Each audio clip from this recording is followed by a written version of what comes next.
Eu farei aqui algumas observações em nome do Grupo Parlamentar do PSD sobre esta matéria e para dizer o seguinte.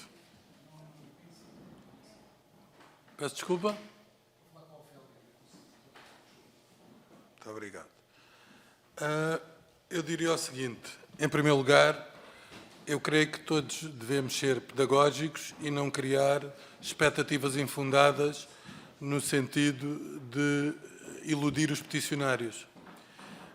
E independentemente do mérito da apreciação e do assinalável esforço cívico que consiste em reunir 3.470 assinaturas, que nós saudamos, o facto é que não cabe, no quadro de competências da Assembleia da República, qualquer prerrogativa no sentido de alterar, modificar, rever iniciativas a cargo do poder local.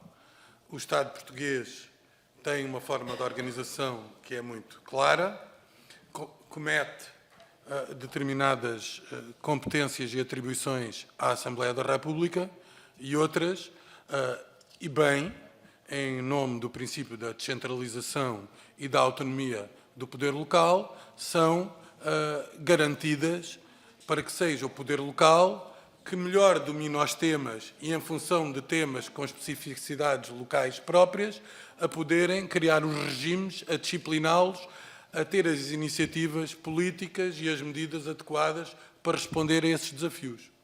E, portanto, quero-lhe dizer que no relatório que será submetido à apreciação da Comissão de Ambiente e Energia, não poderá haver espaço, porque a lei não permite, de qualquer apreciação sobre a exigência dirigida a um órgão do poder local, neste caso aos órgãos próprios do município de Faro, no sentido de adotarem qualquer medida relativamente ao tarifário da água.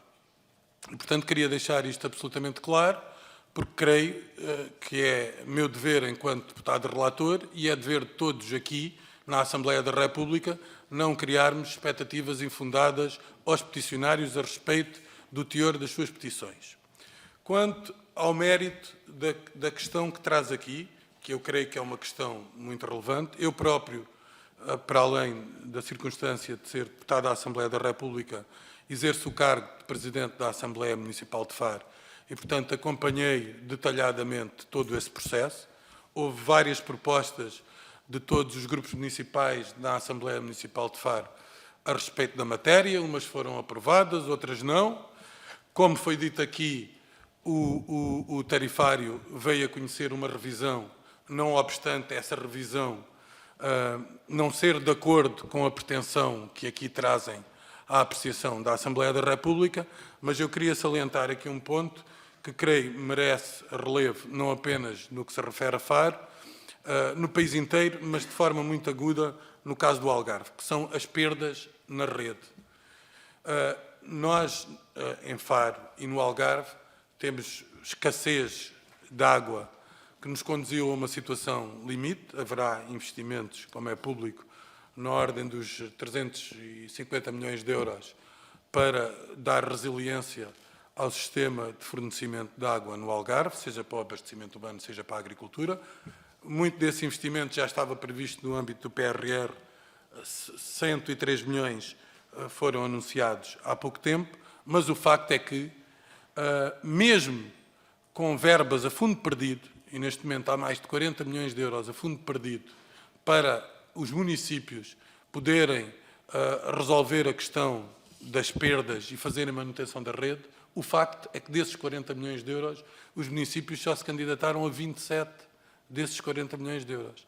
E, portanto, de facto, temos um problema que é transversal ao Algarve e ao país, em que os municípios e os seus responsáveis são muito avessos a fazerem obras de manutenção das redes de forma a minorar essas perdas substanciais. E se admitirmos que temos perdas na ordem dos 30% e que essa água é faturada, então poderíamos dizer, se essas perdas não fossem registadas, que previsivelmente poderíamos ter uma fatura da água 30% abaixo do valor que somos obrigados a pagar neste momento em relação à fatura da água. Outro aspecto que creio ser importante tem a ver com a questão do modelo. Eu não quero discutir o mérito, mas como fui membro da Assembleia Municipal de Faro em 2005, recordar a história, que não coincide integralmente com aquilo que relatou o Sr. Deputado Luís Graça, mas que tem pontos de contacto com o mesmo. As razões que presidiram à constituição da FAGAR foram, de facto, essas. Houve um volume de investimento significativo que fez disparar o número de fogos que passaram a ter acesso à água e esgotos em Faro. Basta ver o que se verificava nas freguesias rurais do concelho de Faro, que já bem entrados nos anos 2000 ainda não tinham saneamento básico, ainda não tinham acesso à água, o que era uma coisa incompreensível. Infelizmente há uma cobertura muito grande da parte do concelho. Agora, o que lhe digo, e é uma nota que para mim é de facto importante, tem duas dimensões. Uma é o facto de a maioria, podendo concordar ou discordar com o que é, com as questões que são submetidas, uma é o facto de a maioria dos municípios do país terem água abaixo do preço daquela que é recomendada pela ERSAR.